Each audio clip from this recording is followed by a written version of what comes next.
being on the list, doesn't he? Craig Hubie 120 metres, Tinarau Arona 113 metres, and Danny Kermon 2 tries, 2 clean breaks. There you go, for the Lee Centurions then, who looked good.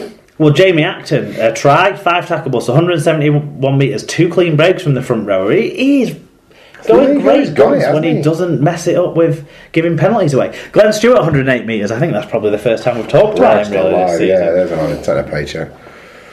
Curtis Norton, 2 tries, 3 clean breaks. Matty Dawson, 2 tries, 2 clean breaks. So both wingers managed to grab the tries. There you go. So to the final game of the weekend then, and Widnes won the half. Let's say that. 22 points to 33 against Hull FC, 5,082 in attendance. Gareth Hewer was the referee. Yeah, Neil McEwen said, "Now then, lads, where do I fucking start? How can Widnes let a 22-0 lead slip is beyond me.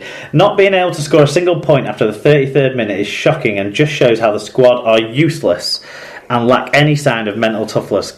God knows what Betts told him at half-time. Joey Barton must have called him as he had a Hull on his accumulator." There you go. Paul O'Brien, 1976, says, "Well, that was a game of 2 halves. Great first half of the Vikings, then didn't turn up for the second. Poor defence cost us dearly.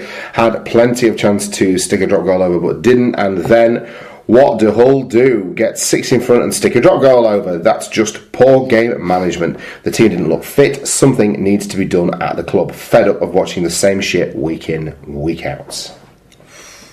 Damning words. AK Steel 69 said, "Half-time can be your saviour or your enemy. For Hull it was the former and for Widnes the latter. A game of 2 halves, Hull showed all their 2017 playing traits in one 80-minute snapshot. For Widnes it showed why they are where they are. A complete inability and lack of confidence to turn the tide or halt momentum when things start to go against them. A black and white performance from 2 black and white teams." Very good. Well put. Brian Davies says, the 22-4 turnaround to 22-33. Have we had more of these this year than before? Seems to have been a few where clubs look home and dry only to lose. In terms of, I keep track of the half-time, full-times, not like how far it gets in a game in a lead. But half-time, full-times, there's only been 2 double-figure reversals. Right, okay. So, not as prominent as you might think. In this season. There's been the big comeback by Warrington against Hull to the draw. Yeah. And there's been a few other games where there's been decent-sized turnarounds, but no, in terms of half-time to full-time, 2 double. And actually, bless you, it's trending at quite a lot of games being... sorry. And again, don't worry. Trending at quite a lot of teams this year, like 3/4 of the games, a little bit more than it's been the last couple of years. Right. The team winning at half-time wins at full-time. Yeah. Okay. Who was the next person to get in touch then? It looks like it was Ludo again. Says, how I wish that the players had locked the coaching staff out at half-time. Simply pathetic second 40. Hull didn't even need to try. Just go from second to third gear and that's enough to slice through a Widnes defence that's been conditioned by Peter Griffin. As always, the Betts team lost. There you go. Rich Langley says, "In Radders we trust." While Betts' plan of getting his team to play like Hull backfired when they misheard and played like Hull KR instead of Hull. Some inspired changes from Radders revitalised Hull. Let's just hope Hulk FC start the magic game like they finished this one. And that Sneed's stub toe is not serious. Our injury plague just continues. Scoots28 Max said, "Could only follow on Twitter. At 10-0 down, I thought things aren't too bad. At 16-0, I was starting to be a bit concerned. But then the curse of 22-0 struck, and this time we were on the right side of it." Yeah, there you go. So a nice comeback win for FC. There was some... I mean, it was a game of 2 halves, and it's unforgivable of Widnes to let this result slide the way they did. Particularly, you look at the tries that they scored to actually get into that position as well. Hanbury was going great guns, and his try was very well taken, and his speed paid off for Widnes. Patrick Cavan, 2 very nice finishes, particularly his second one, plucking it out of the sky, managing to ground the ball in goal as well. So they were doing some things right. I'm just inclined to think that maybe that was just that Hull weren't at the races in the first half, because when they came out in the second half, they were just tearing Widnes apart, particularly down Widnes' left side as well. Albert Kelly cut through there. One of the final 2 or 3 tries of the game came down that right side as well, and they just obviously targeted that edge of Widnes' and were able to really capitalise. Yeah, I mean, and you'd have thought things were starting to go away go in the right way for Widnes when they were scoring quite close called tries that could have been an opportunity that could have been missed, and they were making it, particularly the Arvan one you talk about. Yeah. But that Turgut try right on half time, I thought that was just a little boost he needed, wasn't it? Well, when Snead missed the kick to that, I sort of thought maybe it's not enough. Do you know what I mean? Yeah. But Widnes must have had an opportunity at some point between around the hour mark to have slotted over either a penalty or a drop goal. So they certainly were in range for a drop goal a couple of times, and it just would have settled things down because it wasn't going the way. It was completely going against their way. Mm-hmm. Like you say, Hull had really got in an attacking rhythm and were finding holes. Yeah. Now, if you'd have just slotted that over, say after the Tumavarvi try, and your next attacking play, it might have. Well, it would have changed the whole makeup of things, and you would have had, instead of hanging on to defend a lead because it was only a one-score lead, you would have been hitting with more sort of firmness and confidence, and you wouldn't have let things like Albert Kelly magically dance over you, appear through spaces that, again, doing what he's been doing all year, scoring these tries where you think, wow. How has he allowed that to happen? How has that been allowed to happen?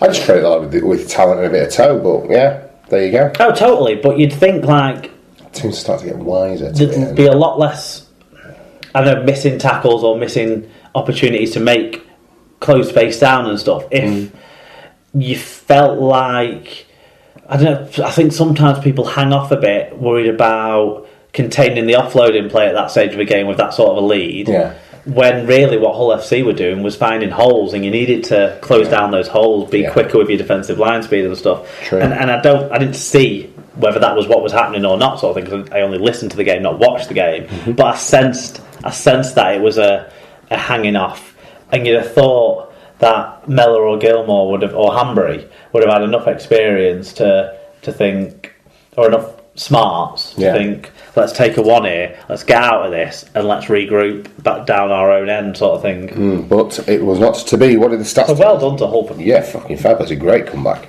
Showed a lot of metal. It'll feel like a win, won't it? Well, it did. It was a win. Sorry, it was a win. No, I mean, it'll feel like a major win. Oh, it's massive. Even though you just beat bottom of the league because you were up against it. Where you were to take that 2 points, and so what that means to their position, ensconcing their position. Because 33-22, you might think of that as relatively routine 2-score win against the bottom side, but the story of it was very different. Absolutely. What did the stats tell us about that story then?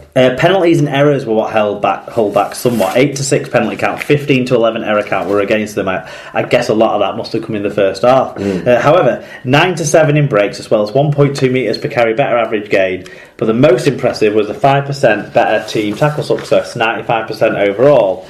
That shows what a difference Danny Houghton makes, doesn't it? It does. So, speaking of him and others individually who stood out for Hull. Jamie Shaw, 2 tries, 2 try assists, 5 tackles, 149 metres, 3 clean breaks, a very similar stat line to Niall Evalds had against Wigan. Albert Kelly, 1 try, 1 try assist, 9 tackles, 124 metres, 2 clean breaks. Josh Griffin, who sort of slid in from the bench, didn't he? But managed to put up big numbers. A try assist, 148 metres. Liam Watts with a try assist, 47 tackles, 145 metres. And Yemate, both ways, tackle 52. Danny Houghton with 48 tackles and a clean game. No penalties, no errors, no missed tackles. Yeah, mate. That's what gets you. That's what gets your tackle stats back. He's massive, isn't he? Right, what did Widnes do then? Reece Hanbury, like you said, did look good, did look threatening. A try, 5 tackles, 201 running metres and 3 clean breaks. Patrick Arvan with his 2 tries to go along with 173 metres and 2 clean breaks. Matt Whitley, a try assist, 51 tackles, 11 of which marker tackles thrown into that, 3 successful offloads, so good effort from the kid. Hep Cahill, 52 tackles, 13 of which were marker tackles and 3 successful offloads. Jack Buchanan, 113 metres. There you go. So what does that'll do? After having words about Jack Buchanan last week, I put a bet on him to try and score any time on this one because I thought he keeps showing me up. Your words were nice showing up again. Okay, what does this all mean for the standings in Super League then, Mark? They are completely unchanged. Brilliant. Everyone is where they were last week, but the most noteworthy thing in the table this week was that Warrington are level on points with 7th and 8th place Saints and Catalan, only outside the top 8 now on points difference. Although no individual game had standout numbers, for this season so far. The round overall, so the most tries scored so far. So there you go. And in terms of predictions, Super Brew and the Dream Team, how are we getting on? Yeah, 5 out of 6 for you, Tom. Well done. You beat my 4 out of 6. You win again, and you extend your lead on the cumulative to 49 out of 80 to my 47 out of 80. I needed a couple of good weeks against you, though. Do you remember about 3 weeks ago I picked maybe 1 or 2? And you got a couple ahead. Oh yeah. So are we going to count the Challenge Cup ones from this week into this? I think we are. I think we absolutely need to. Yeah, definitely. Super Brew. Owen Hughes has become our new leader. So his wife was leading early doors, but he's there now. Some bloke called Tim Kipling won the yellow cap. Don't know who he is, but he does make exceedingly good picks, though. Come on. I've been holding on to that since I read the rundown. You read the rundown?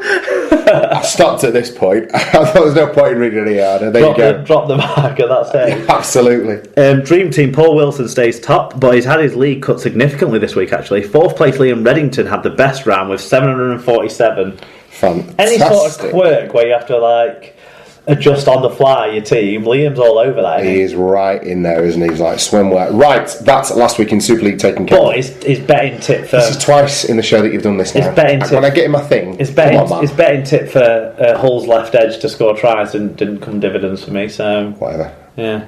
Let's take a look now at some results from elsewhere in the world of rugby league.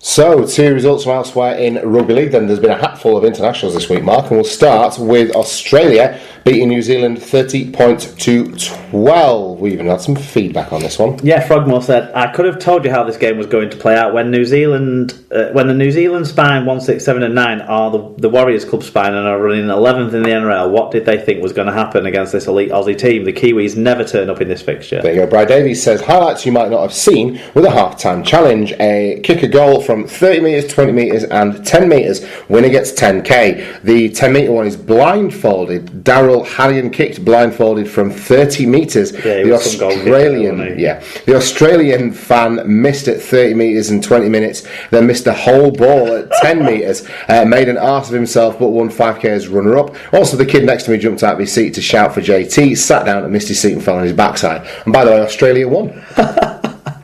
Yeah, Brian saw a lot of action this weekend. He's been all over the place, hasn't he? This is more than full Bri. This is complete Bri. Wow. Yeah, what a globe try. Rich Wilkinson said, Australia are a different class. If they lose the World Cup, it will be a huge shock, bigger than 2008. Not impossible, but massively improbable. I'm going to leave it look pretty healthy. Did you watch this one? No. No, I had it on. Right. In the background when I was watching the England game on the laptop. I see. No, Saturday morning was my hangover recovery morning. Yeah. There you go. Cook Islands 22, PNG 32, so lots of points there as well. Yeah, Frogmore said PNG just too strong. The Cook Islands had shown fight in the first half, but PNG lifted to another gear in the second. PNG at times throwing the ball around, to which I describe it as razzle-dazzle, but the commentators beat me to it during the game called not a bad game as an opener. There you go. Brian Davies says PNG started well going 12-0 up, but the Cooks came back to 12-12 just before half-time. PNG's tactic of running direct at the Cooks took its toll, and 3 Cook Islanders left injured, including Jonathan Thorpe.